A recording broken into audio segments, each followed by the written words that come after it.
Evening, everyone. Welcome back again. Got another review of our great race weekend here at Bristol Motor, or there at Bristol Motor Speedway. Wish I could say here because that would have meant I was there, but great week of race weekend at Bristol. To me, is still bucket list number one on mine. I mean, I've been there, but it still sits on my bucket list pretty high, just due to the simple fact that there's just nothing like it on the track, on the circuit, as far as the track and the size and the loudness and the viewing from the stands, the two pit roads one on each side. So if you're sitting on the back stretch, normally you don't get to see anything that happens on pit road, but here half the field's in front of you, so works out for you. Just a quick sidebar real quick. I know I've mentioned it on a few of the other podcasts I've been on, following the hockey season real quick. If you're a Blue Jackets fan, tonight is a key night, because if the Philadelphia Flyers get even 1 point tonight, that eliminates the Blue Jackets from the playoffs. So keeping an eye on that. Right now, the Flyers are losing to Carolina, so that's good news for all Blue Jacket fans. But just wanted to get that out there before we jump into the review. So we start off the weekend as normal. When there's a triple header weekend, we started off with the Truck Series, always races first. So great race, lots of just intense battles the whole time. The winning margin in the Truck Series race was 0.3 of a second. It's pretty average. Sometimes the Truck Series can get a little bit out of hand, but this one was really close. I had mentioned earlier in the preview that this was going to be tough for the regulars in the Truck Series, because you had 7 drivers from the Cup Series racing in it. And of course, those are the best stock car drivers in the world. And of course, as would end, I mean, Christopher Bell, a Cup Series driver, wound up winning the race. Didn't lead all the laps, wasn't the most dominant truck. Again, it was probably Corey Heim. He was just he's so good in that truck.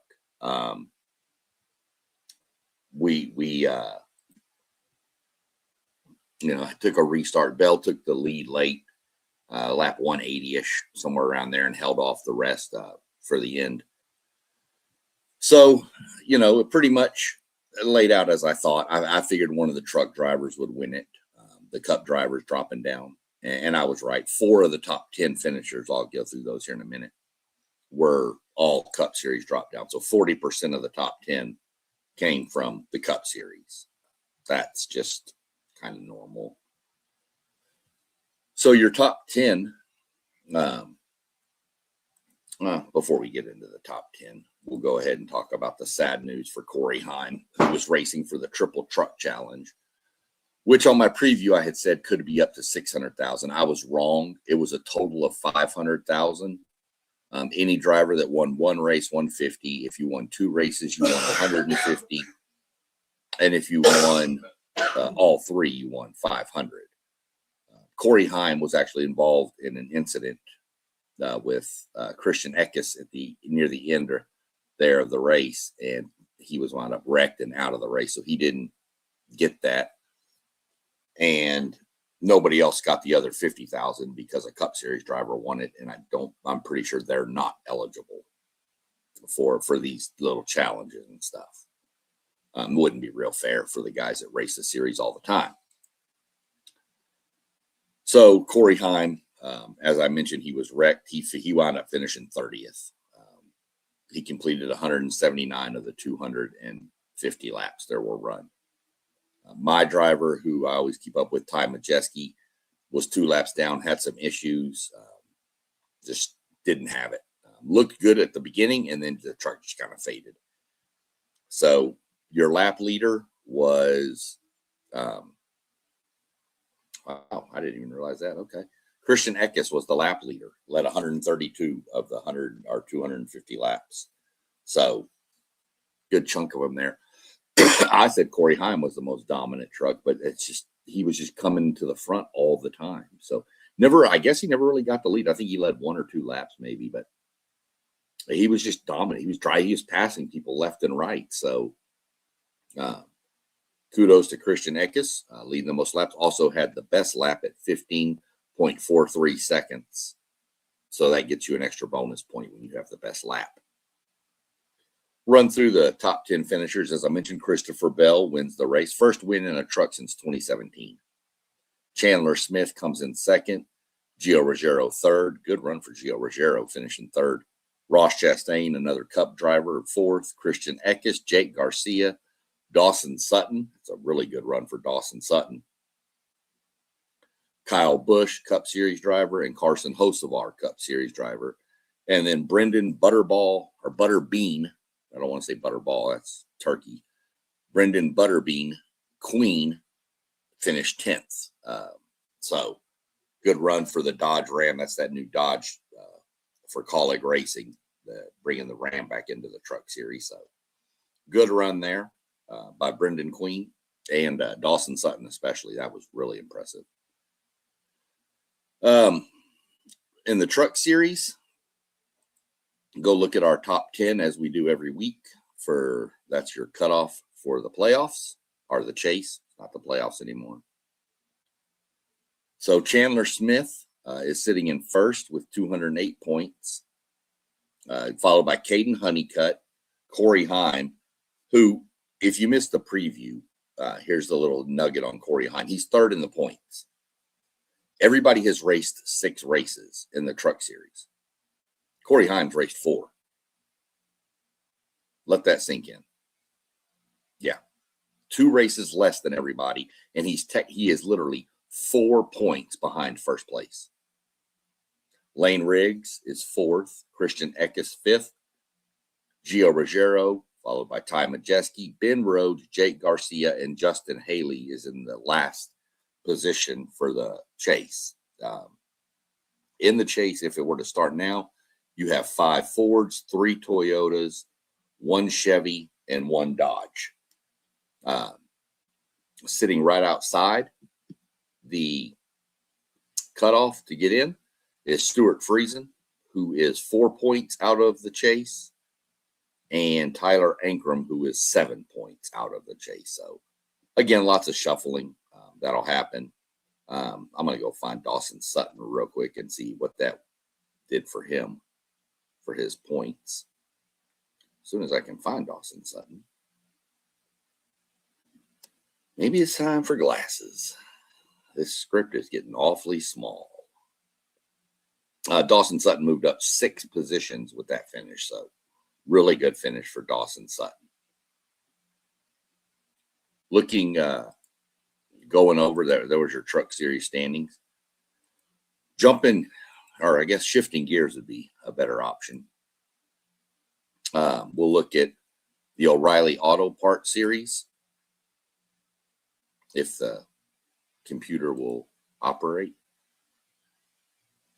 which I'm not sure it's going to. Interesting.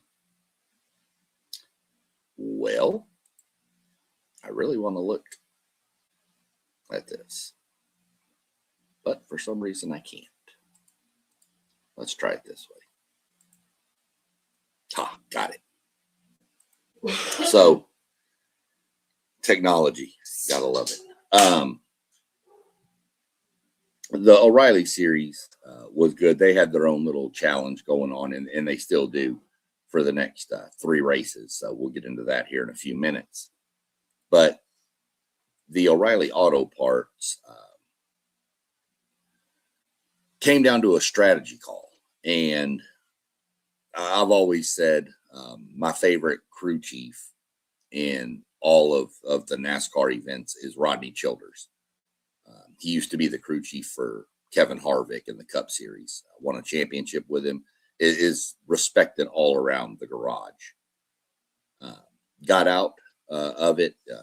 went over to, he's now in the O'Reilly series, just kind of tinkering. He took a year off, and now he's just kind of, somebody offered him, and he said yes, so here he is. And he's the crew chief on the number 1 car, no matter, they changed drivers in that car. So this week it was Connor Zilic who had dropped down. He's a Cup Series regular also. There was a couple of them in this. So this was a call. I mean, with 28 laps to go, there was a wreck, and all the leaders pitted. Kyle Larson, who was dominant. When I say dominant in this, he led 230 of the 300 laps, which is norm for Kyle Larson. We'll get more into that when we get to the Cup Series. But Zilic was sitting there, and Rodney said, let's stay out. So they all came to get tires, and he stayed out. And again, it takes some guts to make a call like that, knowing these guys are on fresh tires. They're going to be flying through the field. But he was good enough, wound up holding them off. And, that's just kind of, the way that one played out was it took a strategy call. Kyle Larson by far should have won this race. There's not even a question about it. 230 laps led. The most laps led after him was William Sawalich, who led 27. So 203 more laps than the closest competitor in laps led is insane. But again, if you follow it, you'll see NASCAR. You'll know Kyle Larson does that quite often. Fastest lap here was turned by Brent Cruz, the kid who just turned 18 years old a couple of weeks ago. Ran a 16.01. I still find it odd that the trucks go faster around there than the second level of NASCAR.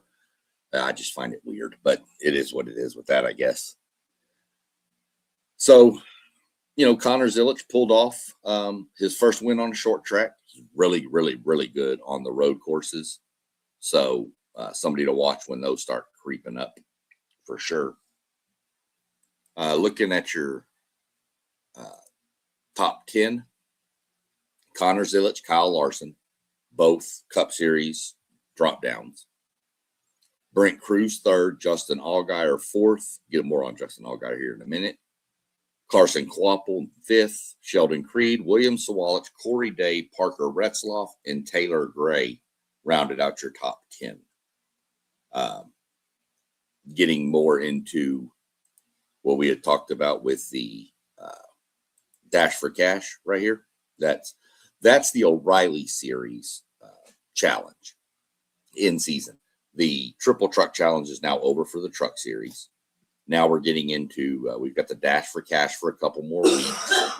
And then a few weeks after that, the Cup Series will break out theirs, which is the in-season bracket challenge. We'll have more of that coming up as we get closer to it. So the Dash for Cash, if you missed the preview, is when they raced the race before Bristol. That was the qualifier. The top 4 finishers from the previous race became eligible for the Dash for Cash, which is $100,000 to the winner. Now, you don't have to win the race. You just have to beat the other competitors, the other 3 that are in the Dash. And then it resets every week. So this week we had the set of drivers, and next week we'll have a different set of drivers at Kansas, which will be for another $100,000. And as I mentioned, Justin Allgaier, more on him. He was one of the qualifiers. He finished 4th ahead of the rest of them. So he is automatically eligible for next week's. That is the 8th one of those he's won. He's won an extra $800,000 since the inception of this challenge. And to be honest with you, with him in it next week and probably the week after and the week after, I wouldn't be surprised if he gets that smooth 1 million number. He's just that good. So when you look at the results, Obviously, Connor Zilic and Kyle Larson are not eligible for this Dash for Cash because they're Cup Series guys. So it goes to your top 4 finishers, which is Brent Cruz, Justin Allgaier, Carson Kvapil, and Sheldon Creed would be the 4 that are eligible next week in Kansas. So out of those in Kansas, I mean, Allgaier would be who I'd go with, but we'll get to that in the preview. But Kansas is a fun racetrack, so we'll see what happens there. That track can be great, and that track can jump up and bite you pretty quick. I've seen some things go on there, but again, that'll come out on our preview of Kansas. So, that's where we sit with that. So Justin Allgaier won the Dash for Cash. Brent Cruz, Justin Allgaier, Carson Kvapil, and Sheldon Creed will be racing next week at Kansas. When you go take a look at your standings in the O'Reilly's Auto Parts Series, we're going to look at the top 12 here again, because that's how many make the chase. No doubt, if you followed along, Justin Allgaier, he's first, and he's first by a long way. 130-point lead over second place Sheldon Creed. So that's massive. Now, I mean, that's really, if you want to total it up, that's probably 3 to 4 races. But that's Sheldon Creed coming in at the top 5 and Justin Allgaier finishing almost last. And for 3 to 4 races probably. So still a pretty wide gap. Won't say he's a lock for the chase yet, but he's close. So Sheldon Creed sits in second, followed by Jesse Love, Corey Day, Carson Kvapil. Love that kid too. He's young and he's good. Austin Hill is 6th. Sammy Smith is 7th. Brandon Parker Retzloff will.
Okay, well, we're back. Apparently my internet went out for a few minutes. I don't know if the wind outside has got something, so whatever, but we're back. Well, now we're getting, I knew the questions would pop up.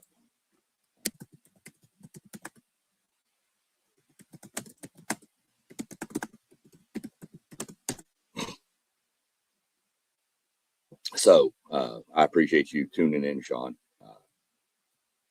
and checking in and making sure I'm okay.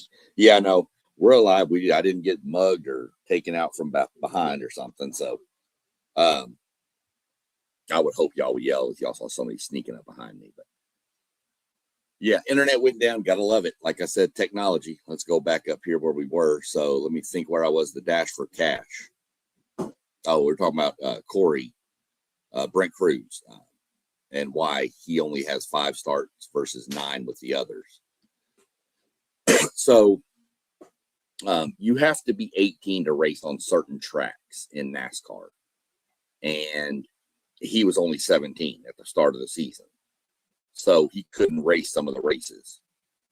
But I think he had to be 18. You can't race anything over or a mile and a half or over a mile, 1.3 miles. And so he missed 4 races and is still sitting right there in points. So he's, oh, there she comes. See him coming up behind me. I didn't even get no alert, nothing, man. Golly. Are you people awake in internet land? So anyway, my wife being crazy. Yeah, so that's why he's only got 5 races out of the 9. So that just tells you, watch that kid in the this year, in the coming years. That kid's going to be in the Cup Series pretty soon, and he's going to be a force. It may take him a couple years in the Cup Series to figure it out, but once he figures it out, it's over. That kid's going to be dominant. I just have a feeling him. The crazy thing is this is what is so exciting about the O'Reilly series. You've got him. You've got Connor Zilic, who's already there. You've got William Sawalich. You've got, all these young kids down there. Carson Quapple, that are all going to be hitting the Cup Series. And you've got some young ones in the Cup Series. Hocevar, Gibbs, there's so many young kids that this is going to be dynamic for the next few years with these kids hitting it. And then there's another wave coming behind them that I could already get into some of the younger names, Braxton Bush, Keelan Harvick. I mean, those kids are going to be there eventually. But they're only like 12 and 13, I think, or 10 and 13 or something. But yeah, so went through the point standings with y'all. And now we're gonna do a little fun here and shift over to our big boys. This was exciting. This was super exciting, yet boring at the same time. And I say that because there was passes going on all around the track at all times. There was no stopping point. It was just, there was constant action, maybe not up front, but in the middle of the pack. And then you would jump back to the front because the leaders had caught lap traffic and they were having to navigate through. They had a 2-second lead at one point, like Larson did. And the next thing you know, he gets in traffic and all of a sudden here comes Ryan Blaney and he's cut a 2-second lead down to about 0.5 of a second in 5 laps.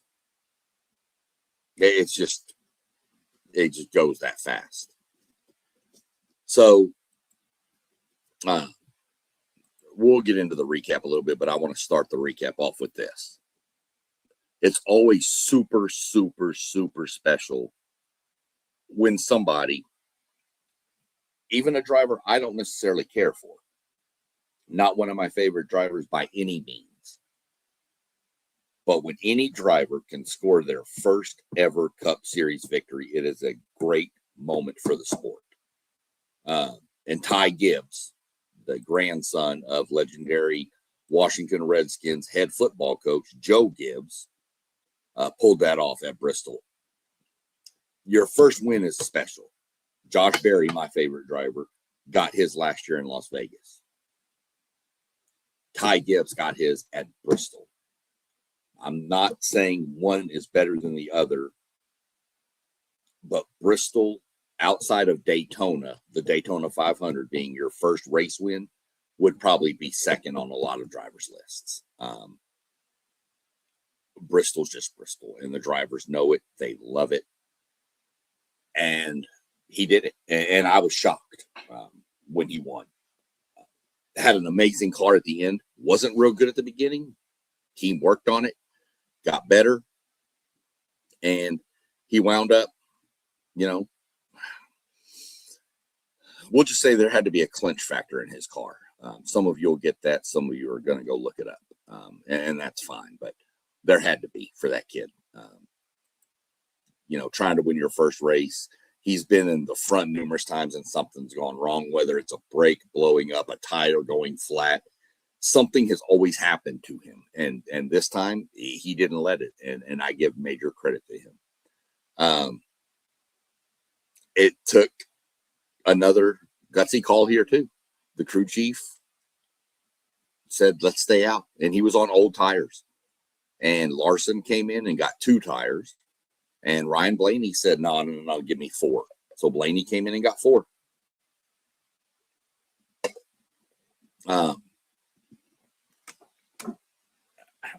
How he held him off, I don't know. No, I really don't. He won the race by 6, if you want to round up, 6 1/100ths of a second.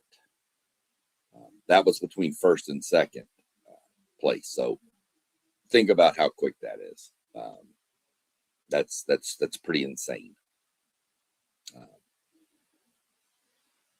But shout out, he won it. He only led the final 25 laps of the race too. It's not like he dominated. Kyle Larson dominated. Kyle Larson flat out. Kyle Larson and Ryan Blaney were the by far the best 2. Easy. Larson, there was a 500 lap race. Larson led 284 of them. So well over half of them. Blaney wound up winning. I think Blaney led like 100 and something. Yeah, 190. So that's, what is that? 474. Ty led 25.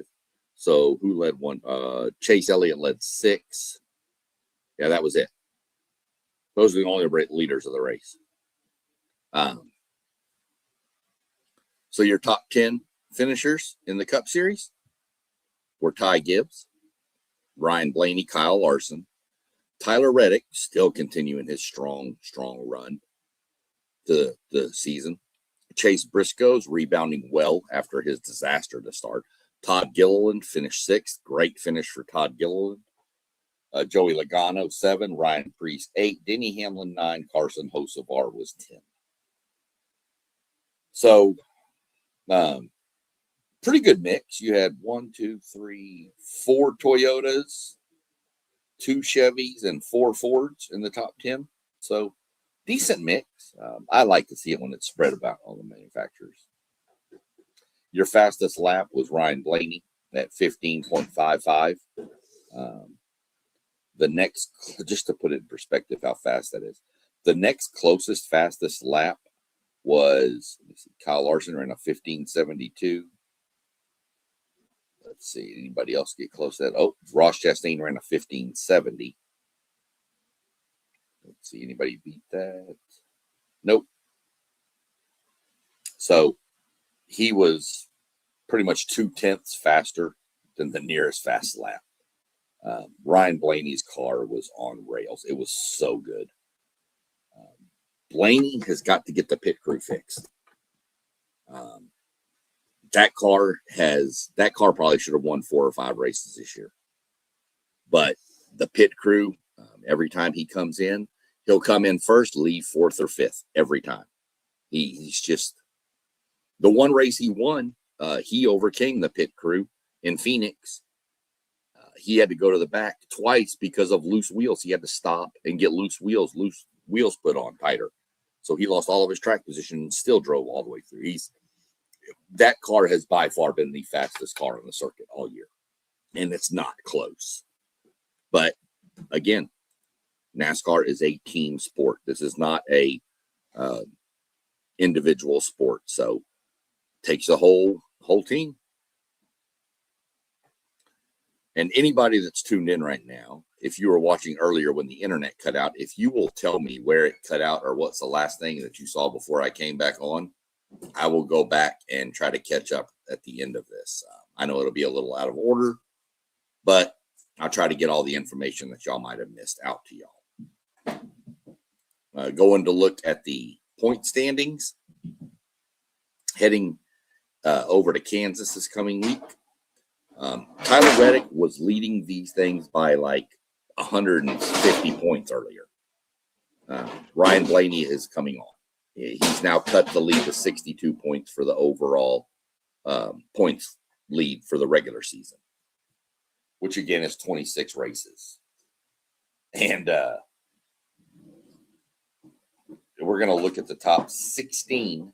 That's who makes the chase in the Cup Series.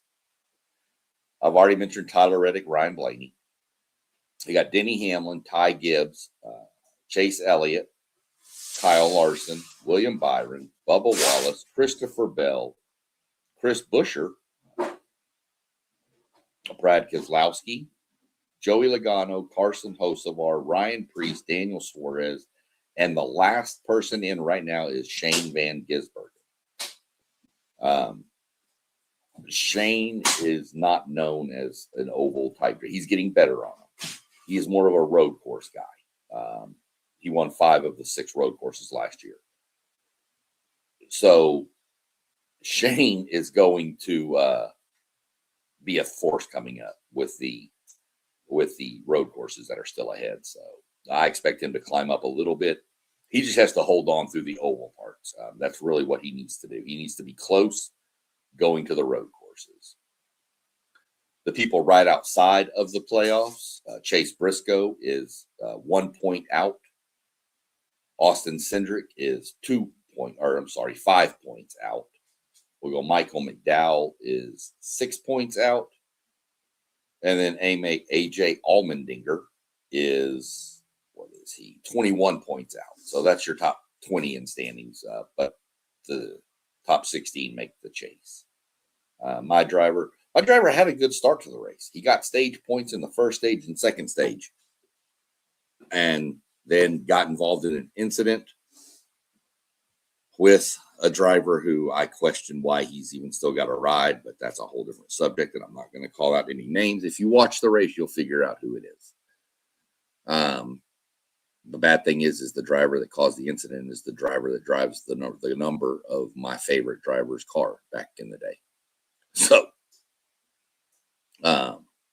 if you know my favorite driver is Kevin Harvick and what number he used to be before, then you can figure out who that was. So,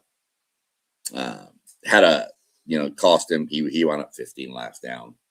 Luckily, he got the stage points to kind of salvage and kept his position at 25. He's 49 points out of a playoff spot, which still is. There's only 8 races been run out of 26. So there's still time. He can still make a run. And you've got some more short tracks coming up and some drafting tracks that Team Penske / the Wood Brothers seem to do really well in. So that's really all we got for the recap here. We'll go real quick, a quick teaser. Probably going to wind up going with a review or preview Friday. It'll probably, I don't know what time yet. Let me see if they've got the weekend schedule up so I can see. Because I don't like to go real late, but I'll probably try to jump on because you've got Friday, you've got the Menards series, race practice and qualifying. And then the O'Reilly series practices at 7 and 8. So I'll probably try to jump on around 6-ish to give you a preview. Excuse me. And then I'll try to jump back on Saturday.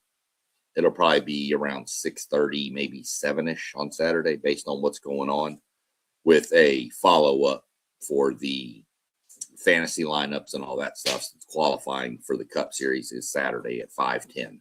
So that should be over at about 6:15.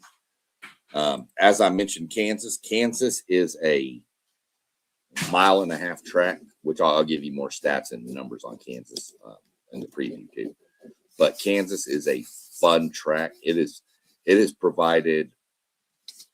I'm going to throw it out. I think we'll get into it again, but it has the closest finish in NASCAR history. I think 1/1000th of a second.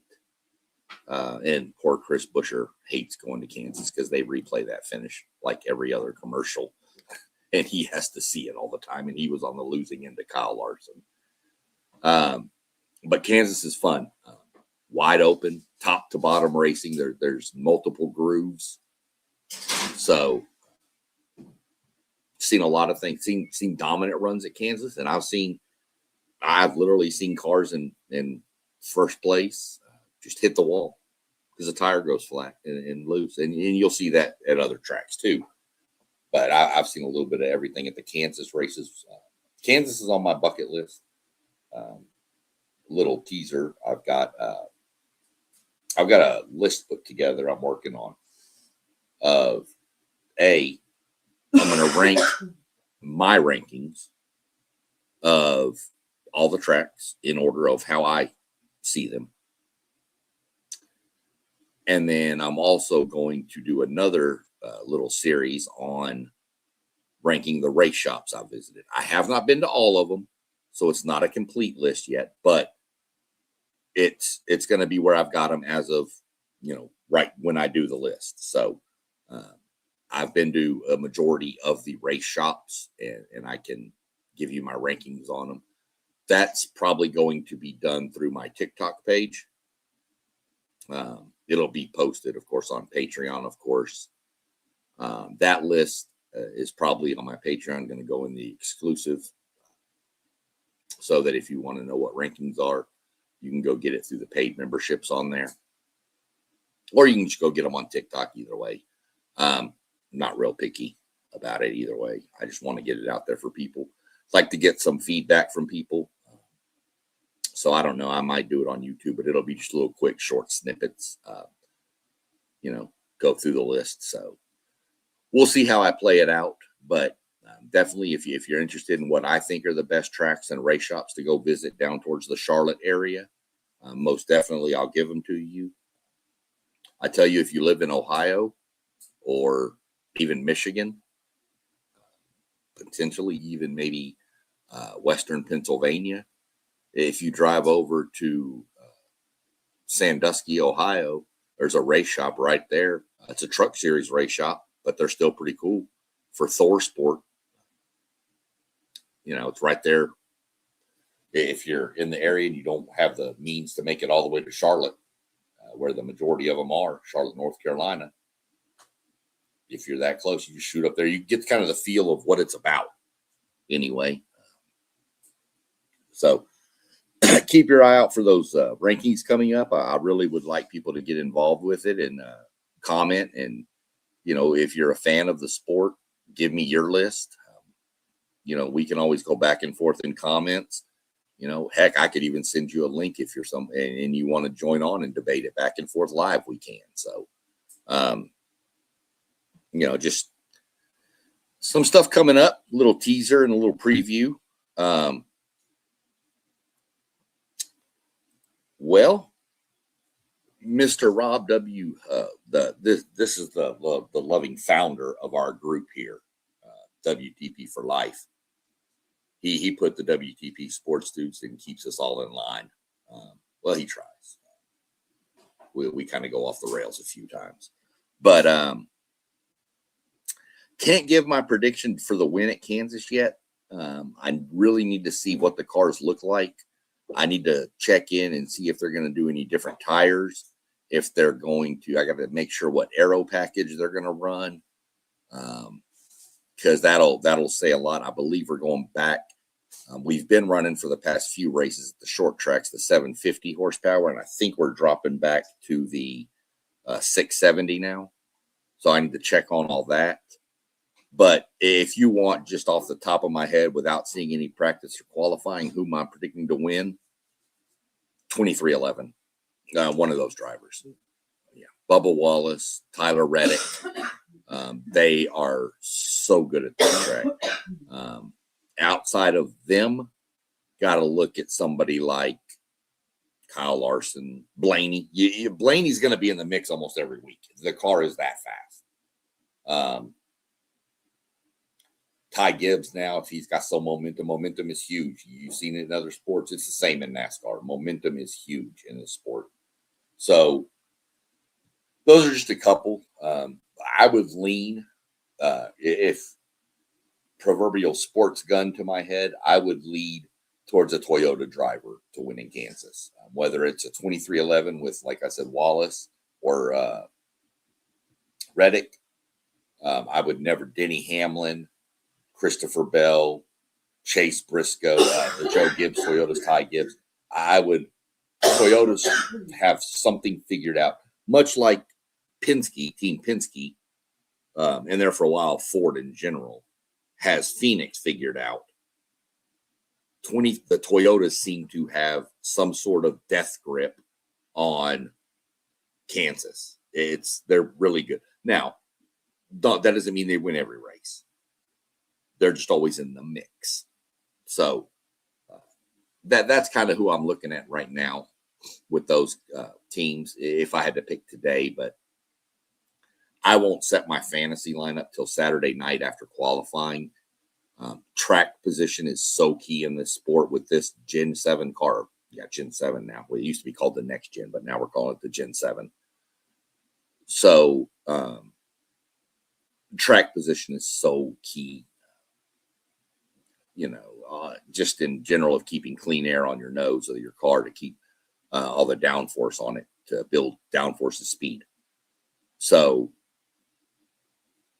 but again, Kansas is wide. It's not just one lane, 2 lanes. There's 3, 4 lanes on this track. So you'll see the car 3, 4 wide when they're trying to pass. Pretty fun race to watch.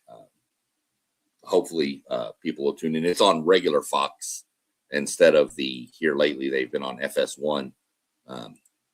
Actually a nice little doubleheader race weekend for Fox. They're going to have the Cup Series at 2:00 Sunday, and then at 5:30 Sunday, they're going to crank up the Indy cars. So kind of what we're looking at there. But that's a good question. I mean, it's so early. Previewing this far ahead, there could be some penalties that come out from the Research and Development Center where cars go to after the race. Not all of them, just they handpick. But there could be something that they found that could cost the driver a couple of pit crew members, could cost them money, could cost them points. Cars may not be able to get through inspection. And if you don't pass inspection, there's penalties for failing it the first time, failing it the second time, failing it the third time.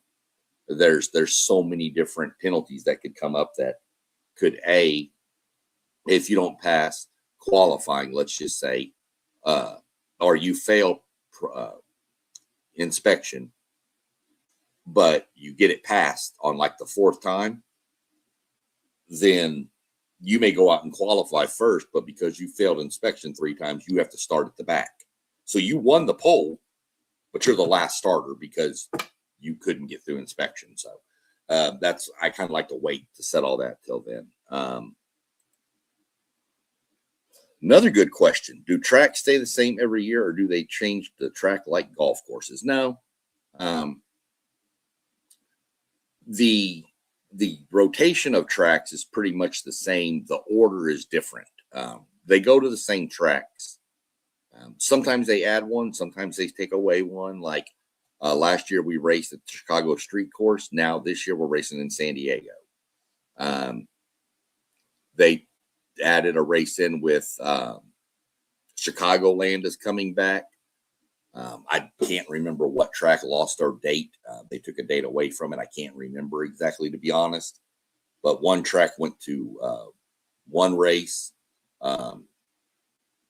and that just kind of changed that. Or one track just didn't come back this year. The tracks are pretty much the same every year. You can know you're going to go Daytona, Talladega, Bristol. You're going to do all of those, Texas, Atlanta. You're going to do all that kind of stuff. But the order of them will change up. And as far as the tracks changing, like if you mentioned like golf courses, like they move the hole around every round where they put the hole on the green. No, but yes. They don't change them, but the tracks change themselves. And what I mean by that is tracks will go through wear and tear from being raced on, but they also, not only do they have the racing the cars that are messing up the track, not messing it up, but changing the track, but you also have weather, rain, snow, ice, extreme heat. These are all things that lead to the racetrack changing. We've seen races at Bristol Motor Speedway where they had to change tires every like 25 to 30 laps because the tires were wearing out. And then the same year, they went to Bristol, but the weather was different, and Kyle Larson just destroyed everybody. That's the race I was at. But the spring race, they couldn't make 25, 30 laps. Eventually, your veteran drivers figured out how to slow down and save their tires more. But when tracks also go through, they'll do a repave. They'll come in and lay fresh asphalt down. And to be honest with you, it sucks when they do it. It makes the racing worse because it makes it pretty much a one groove racetrack at that point. I know that's hard to fathom, that how can putting more asphalt down make it worse? But for a race car, it does. A lot of times it makes it more of a one lane race, and it can take 3-4 years. Texas went through it. Texas was one of the best racetracks on the circuit, and they did some changes to the track, changed some banking, changed some, repaved all this stuff, and Texas became terrible. It was almost unwatchable. It was so boring. But because of the heat and the wear and tear, it's starting to come around. And last year's Texas race was actually pretty good. So I'm expecting this year's Texas race to be even better. Some of the tracks, if it's getting to where the outer lane is more dominant, NASCAR will come in and put what they call like PJ1, which is a traction compound, on the bottom of the racetrack to help the cars get traction on the bottom to go faster. So there's a lot that goes into a racetrack changing, so to speak. The only tracks NASCAR can really, really change themselves would be the road courses. And they can either say, we're going to make like COTA, for example, Circuit of the Americas down in Austin. The first couple of years, they ran what they call the long course. Well, they realized that this was getting really bad for fans because when there was a caution, it was taking like 7 minutes to do a caution lap because it was such a long course. So what they did was they just put barricades up and cut off part of the course. And they went from like a 3.5 mile track to like a 2.3. Don't get me on the exact distances that it is now and what it was, but somewhere in that range. So it went from this massively long track down to this much, much shorter track, which puts the cars in front of the fans a lot more, which is why you go to a race. And it makes the caution laps less. Once you go under caution and the cars come in and do their pit stops and get their fuel and their tires, you don't want to ride around for 15 more minutes trying to complete the caution laps to get everybody lined back up right. You want to be able to get done because under caution, you're still counting laps. So it's not like the lap count stops. You still get to count laps. So you're just losing laps and you're losing valuable race time. So that NASCAR can change the road courses and stuff like that by just shortening. Sometimes they'll lengthen it if they think the race is getting too quick. That was an issue with Watkins Glen up in New York a couple of years ago. There was no cautions in the race at all. They decided that they weren't going to stop what they do now when they have the end of the stage in the regular tracks. They stop after stage 1 with a caution, and everybody can come in and do what they want. Then they do it again at the end of stage 2, and they reset the field and start over. Well, they tried not to do it at a couple of the road courses a couple of years ago, and the races were over in like literally an hour and 45 minutes. And people were like, what are we doing? And even the, television had to be a little upset with it, because television pays for like these 4-hour windows to broadcast, and the race is over in under 2, and they have to try to fill that gap. I'm a huge NASCAR fan. I am not going to sit and watch a 2-hour post-race show. I'll watch a little bit for some of the interviews. I am not going to watch 2 hours of them just talking to people. I'm just not going to do it. And so that hurts your ratings with the broadcasters. So NASCAR implemented that they would stop at the stage breaks at the road courses, and that's gotten them closer back to that 2.5-hour window. So it works out well for everybody at that. So you can, then they only have to fill that like 30 minutes of window. So good questions though. Again, tune in Saturday evening, or if you can't watch live on Saturday evening, tune in Sunday morning and catch the replay. Not tune in, but go look it up and get the replay, because as long as you have your fantasy roster set by the time the green flag stops, you can get your points in the fan app. So as long as you watch it in the morning, get up in the morning, catch the WTP Sports Dude Sunday show, and catch the Saturday show too in the morning, by the way, and catch the Sunday show. And then after the Sunday show, hey, let me flip over, go look at that goofy SEC Sean dude and see what he's got going for his fantasy routine this week, so I can set mine up. Other than that, not a whole lot going on. I have a lot going on in my sports world, but we won't get into that right now. So see if we can give a quick update to all the fans of the Blue Jackets. Let's see where we're sitting. It's not a good start for my Dallas Stars. 0-3 at the end of the first. Well, we've already clinched second in the division, so we're good. It's 2-2. Hurricanes and Flyers. That's bad news for Blue Jacket fans. We need the Hurricanes to win this in regulation. If it goes to any kind of overtime, even if the Flyers lose in overtime, they still get 1 point, and that will eliminate the Blue Jackets from the playoffs. So keeping an eye on that. Other than that, no other questions popping in, I see. I hope everybody has a good evening. Y'all look down below, WTP for Life, Level Up Sports 10, Parlay Poe of the Blitzburg podcast, who I believe is Sean-C7G, is Parlay Poe.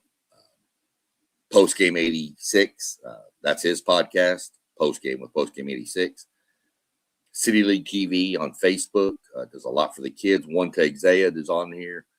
He normally hosts Sundays. Sometimes he's on, he does Saturday shows too, which are really good. He's really good. He's big. I made the comment the other day, what are we going to watch till football season starts? And he said, football season's already started. So that tells you where he lies. We got a show coming up tomorrow night. I'm pretty sure. Don't know if I'm going to host it yet or not. I'll look and see what kind of topics I can come up with if I need to. Probably going to be a lot of baseball, hockey talk, stuff like that. Just some random sports, pretty much. Yeah, just some random sports stuff for tomorrow. But tune into all the channels below. Check our website, WTPSportsDudes.com. You can find all of our stuff on Patreon, WTP Sports Dudes. You find me on Patreon at SEC Sean. You've got me on TikTok. You can find me Instagram. So you can find me pretty much anywhere with all the content. I'll answer all questions and comments that are dropped to me. Other than that, I've been going about 55 minutes. Well, probably 45 minutes with the internet issue. Robert, please host tomorrow. All right, I'll see what I can come up with for some topics for tomorrow. We're going to do a talk about it Tuesday with SEC Sean, I guess. So definitely tune in, and y'all have a good evening. I'm going to go hope my Blue Jackets can keep their playoff hopes alive for one more night. We will catch up with y'all tomorrow evening.